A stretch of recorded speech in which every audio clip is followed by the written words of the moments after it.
ओम शांति। 13/12/2023। मीठे बच्चे, तुम्हारा रूहानी योग है एवर प्योर बनने के लिए, क्योंकि तुम पवित्रता के सागर से योग लगाते हो, पवित्र दुनिया स्थापन करते हो। प्रश्न है, निश्चय बुद्धि बच्चों को पहले पहले कौन सा निश्चय पक्का होना चाहिए? उस निश्चय की निशानी क्या होगी? उत्तर है, हम एक बाप के बच्चे हैं। बाप से हमको दैवी स्वराज्य मिलता है। यह पहले पहले पक्का निश्चय चाहिए। निश्चय हुआ तो फौरन बुद्धि में आएगा कि हमने जो भक्ति की है वह अब पूरी हुई। अब स्वयं भगवान हमें मिला है। निश्चय बुद्धि बच्चे ही वारिस बनते हैं। जिनको निश्चय होगा, निश्चय बुद्धि होंगे, वही वारिस बनते हैं। गीत है, ओ दूर के मुसाफिर। ओम शांति। बाप बैठ बच्चों को समझाते हैं, दूर के मुसाफिर तो सब हैं। सब आत्माएं दूर दूर से दूर परम धाम की रहने वाली हैं। यह भी शास्त्रों में है। आत्मा दूर रहती है, जहाँ सूर्य चांद की रोशनी नहीं रहती। मूल वतन और सूक्ष्म वतन में कोई ड्रामा नहीं है। ड्रामा इस स्थूल वतन का है, जिसको ही मनुष्य सृष्टि कहा जाता है। मूल वतन और सूक्ष्म वतन में कोई 84 जन्मों का चक्र नहीं है। ना मूल वतन में है, ना सूक्ष्म वतन में है। तो 84 जन्म का चक्र कहाँ है? चक्र मनुष्य सृष्टि में दिखाया जाता है। मनुष्य सृष्टि क्या चीज है? मनुष्य किसका बना हुआ है? पूछ रहे बाबा। मनुष्य में एक तो है आत्मा, दूसरा शरीर है। 5 तत्वों का पुतला बनता है। उसमें आत्मा प्रवेश कर पार्ट बजाती है। तो दूर के वासी तो सब हैं, परंतु तुम निश्चय करते हो। मनुष्य में निश्चय नहीं है ना? सब लोग, दुनिया सारी जानती है कि हम आत्मा हैं, परंतु उनको ये निश्चय नहीं है कि हम आत्मा हैं। तो शरीर अलग है, आत्मा अलग है, ये इस बात का निश्चय नहीं है। तो मनुष्यों में निश्चय नहीं है। बाप ने समझाया है, मुझे दूर दूर देश का रहने वाला कहते हो, परंतु तुम सब आत्माओं का निवास स्थान एक है। उस नाटक में जो पार्ट बजाते हैं, उसमें तो हर एक का अपना अपना घर होता है। अपना अपना घर होता है ना, वहाँ से आकर पार्ट बजाते हैं। यहाँ तुम बच्चे समझते हो हम सब एक ही बाप के बच्चे हैं, एक ही घर परम धाम में रहने वाले हैं। वह है ब्रह्म महातत्व, यह है आकाश तत्व।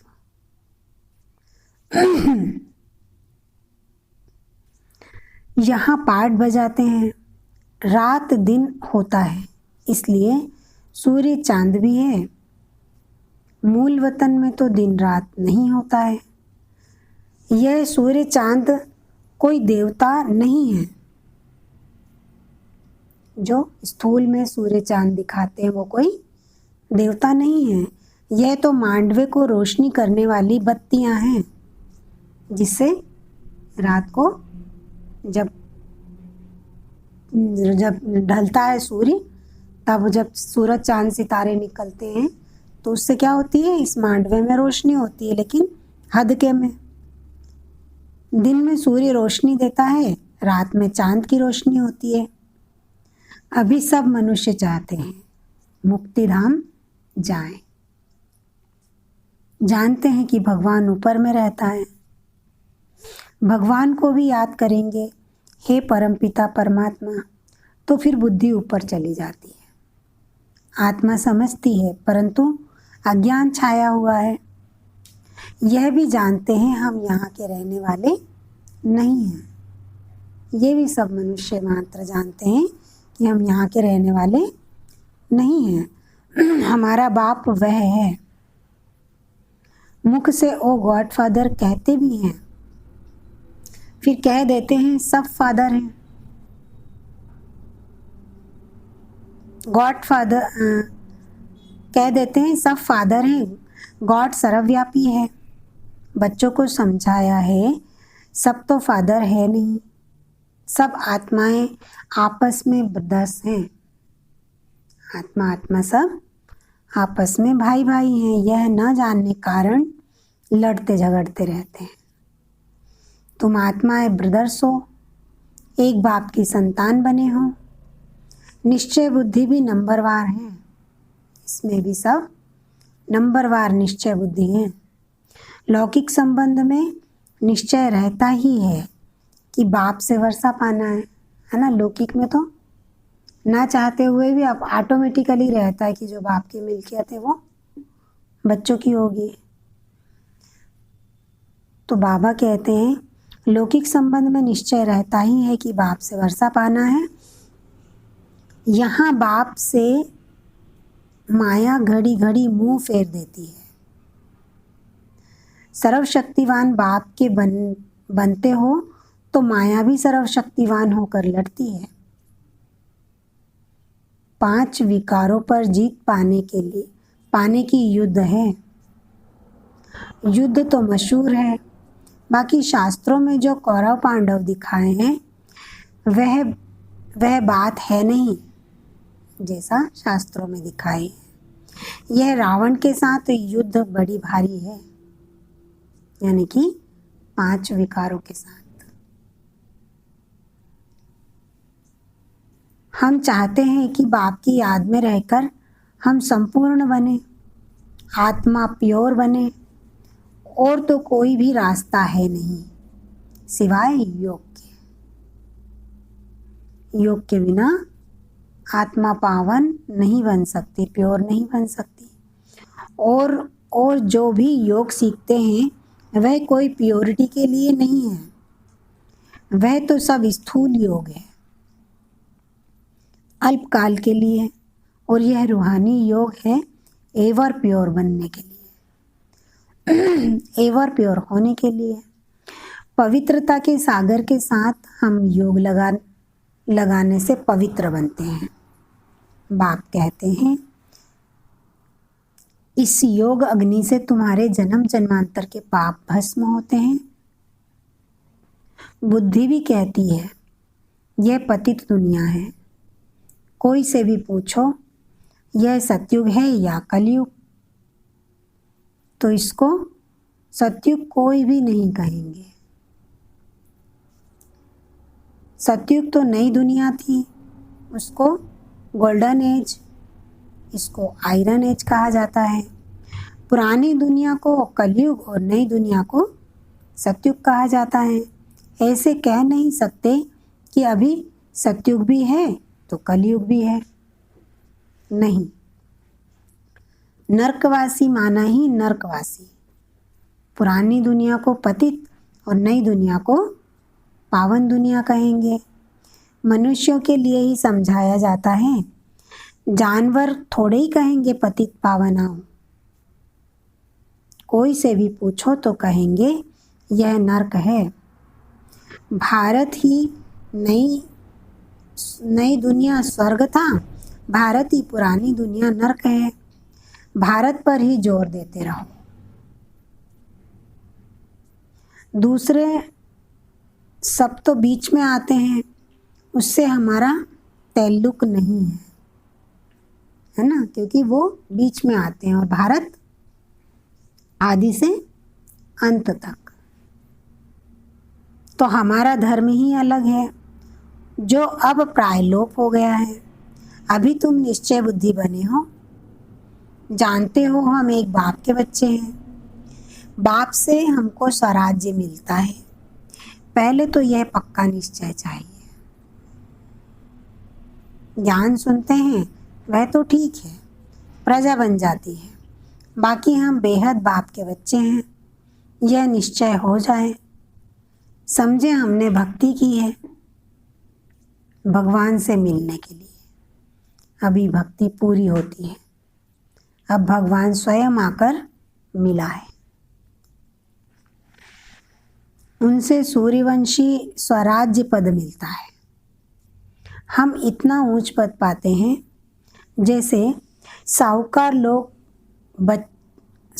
लोग बच्चे को गोद में लेते हैं ना, वह तो एक बच्चा लेते हैं, यहाँ तो बेहद के बाप को अनेक बच्चे चाहिए। कहते हैं जो मेरा बच्चा बनेगा उनको स्वर्ग का वर्षा मिलेगा, जो मेरा नहीं बनते तो वर्षा ले न सके, श्रीमत पर ही नहीं चलते।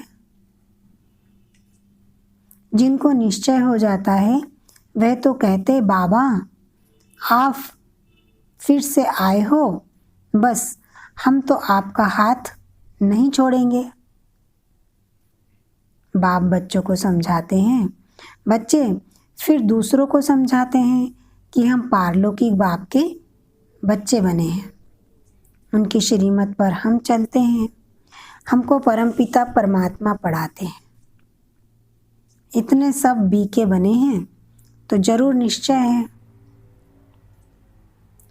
तो हम भी क्यों ना बने। लिख करके भेज दें कि हम आपके बने हैं। बाप कहेंगे हम कोई दूर थोड़े ही हैं, हम तो यहाँ बैठे हैं, हाजिर हैं, क्योंकि हर बच्चे का संकल्प बाप के पास पहुँच ही जाता है।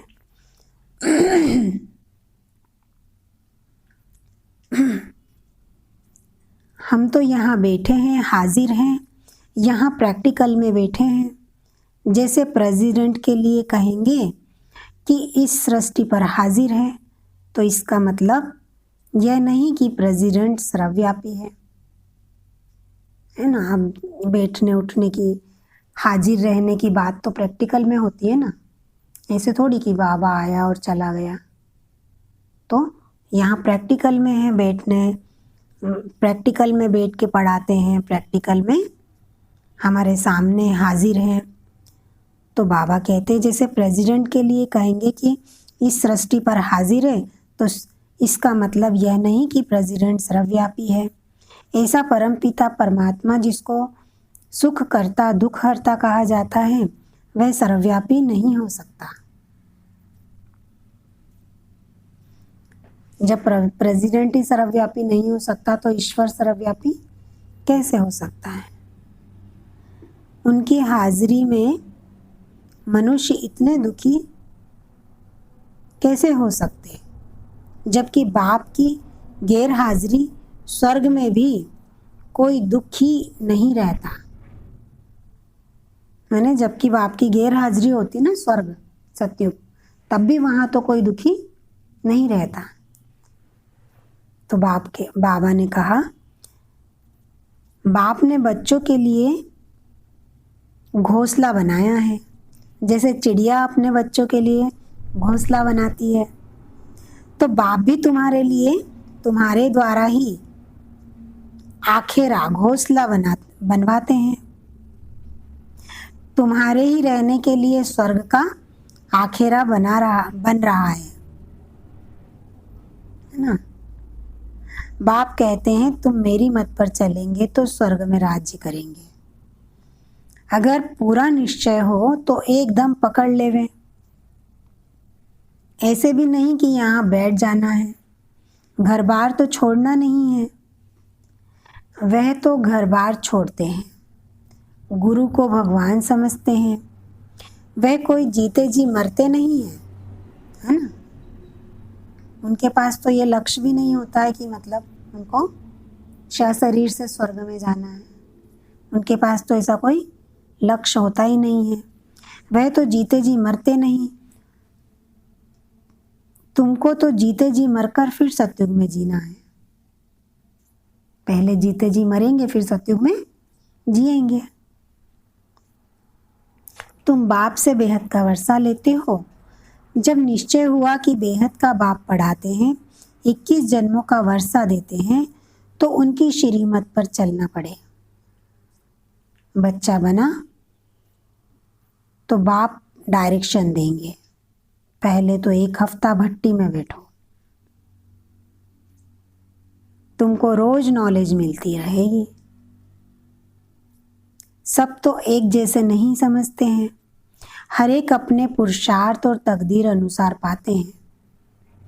पुरुषार्थ और तकदीर के ऊपर ही होता है। पता लग जाता है कि तकदीर में क्या है, क्या पद पाएंगे। बाप का बनकर फिर गृहस्थ व्यवहार में भी रहना है। अच्छा, गृहस्थ व्यवहार नहीं है तो जाकर अंधों की लाठी बनो ना। अगर किसी का गृहस्थ व्यवहार नहीं है तो क्या करो, अंधों की लाठी बनो। सत्यनारायण की कथा सुनाने जरूर जाना है। अब देखो, प्रेम बच्ची सेवा पर गई है। जिन्होंने निमंत्रण दिया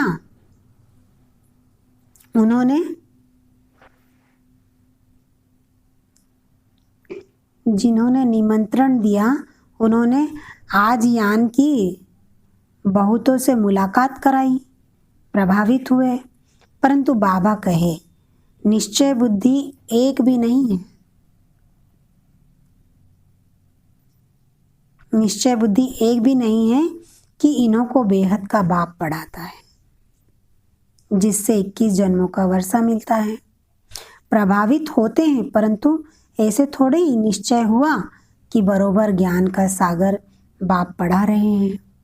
हाँ, सिर्फ कहेंगे बहुत अच्छा है, परंतु जैसे निश्चय होना चाहिए वैसे निश्चय नहीं हुआ। जैसे ही बाहर गए फिर खलास। कोई बिरला ही पुरुषार्थ करेंगे, भला आपस में सत्संग करेंगे, परंतु जो कहेंगे वह भी निश्चय बुद्धि नहीं।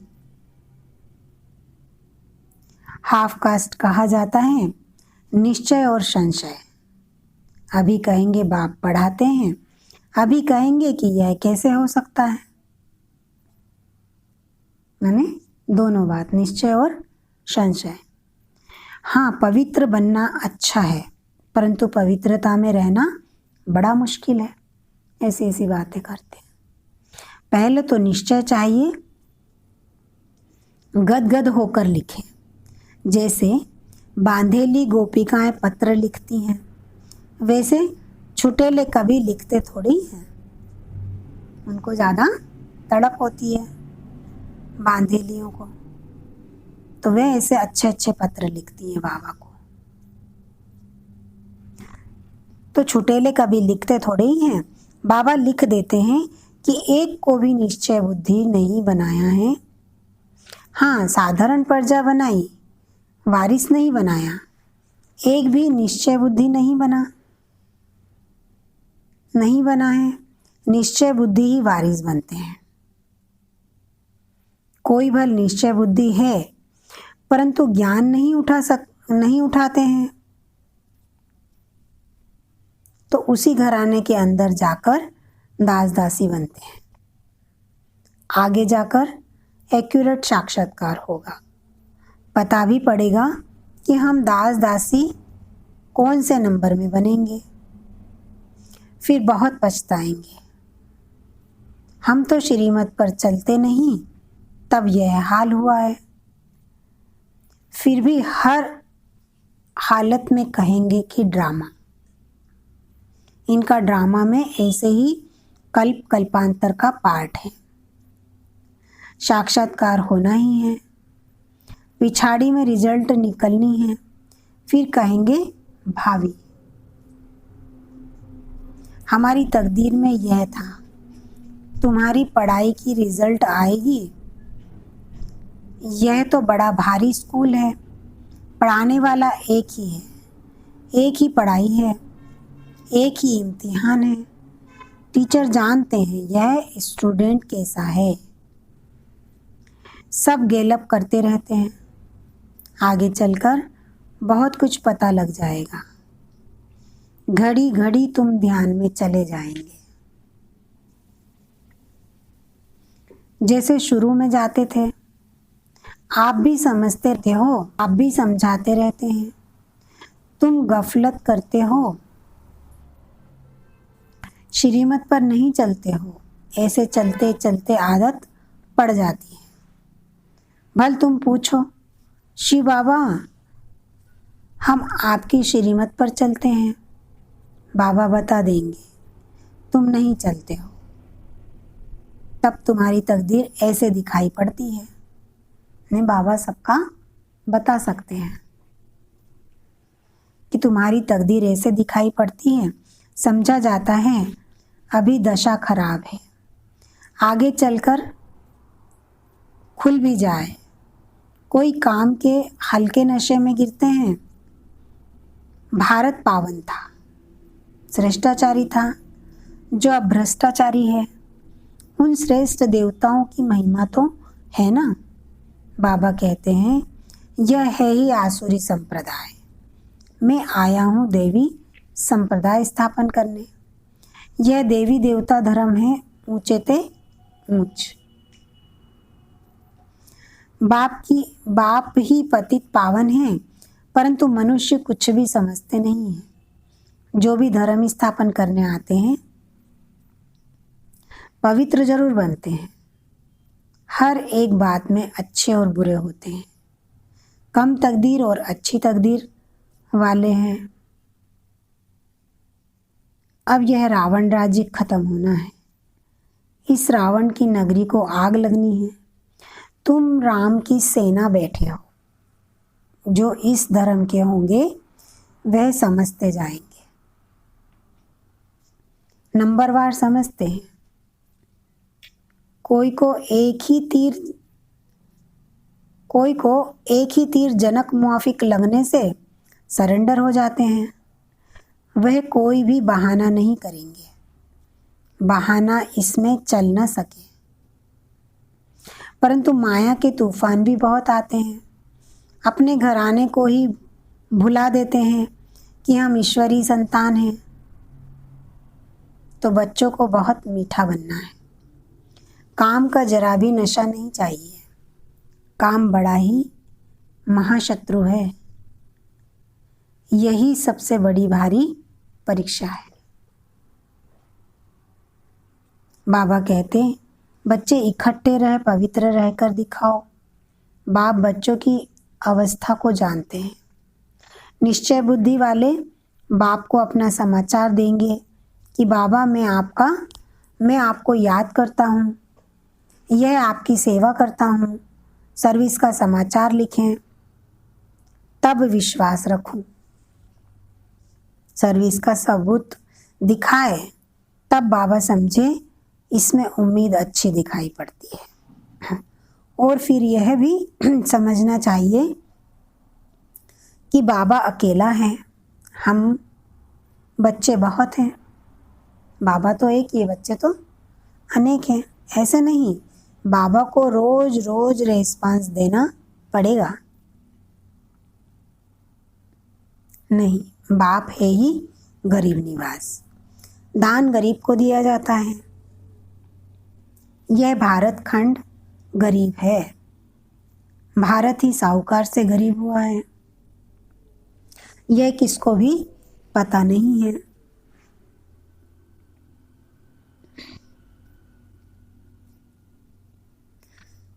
यह किसको भी पता नहीं पड़ता है। यह भारत ही अविनाशी खंड है जहां भगवान अवतार लेते हैं। भारत सोने की चिड़िया था, अर्थात सर्व सुखों का भंडार था, जिस सुख धाम में जाने के लिए हम सब पुरुषार्थ कर रहे हैं। अच्छा, मीठे मीठे सीखे लदे बच्चों प्रति माता पिता बाप दादा का याद प्यार और गुड मॉर्निंग। रूहानी बाप के रूहानी बच्चों को नमस्ते। हम रूहानी बच्चों की रूहानी बाप दादा को याद प्यार और नमस्ते। धारणा के लिए सार है, कोई भी बहाना न कर बाप की श्रीमत पर चलते रहना है, सर्विस का सबूत देना है।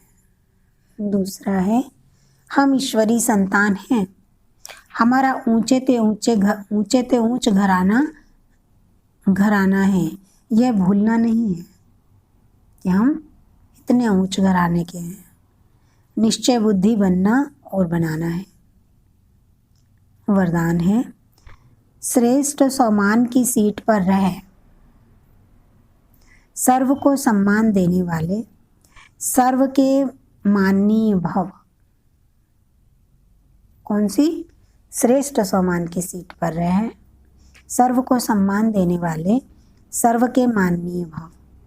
सदा अपने श्रेष्ठ सम्मान में स्थित रहकर निर्माण बन सबको सम्मान देते चलो, तो यह देना ही लेना बन जाएगा। सम्मान देना अर्थात उस आत्मा को उमंग उत्साह में लाकर आगे करना। सदा स्वमान में रहने से सर्व प्राप्तियां स्वतः हो जाएंगी। स्वमान के कारण विश्व सम्मान देगी। जो जितना स्वमान में रहेगा उसको उतना सम्मान मिलेगा और सर्व द्वारा श्रेष्ठ मान मिलने के पात्र माननीय बन जाएंगे। स्लोगन है, जो सर्व को रिगार्ड देता है उसका रिगार्ड स्वतः ठीक हो जाता है। उसका रिगार्ड स्वतः ठीक हो जाता है। जो सर्व को रिगार्ड देता है उसका रिगार्ड स्वतः ठीक हो जाता है। अच्छा, ओम शांति।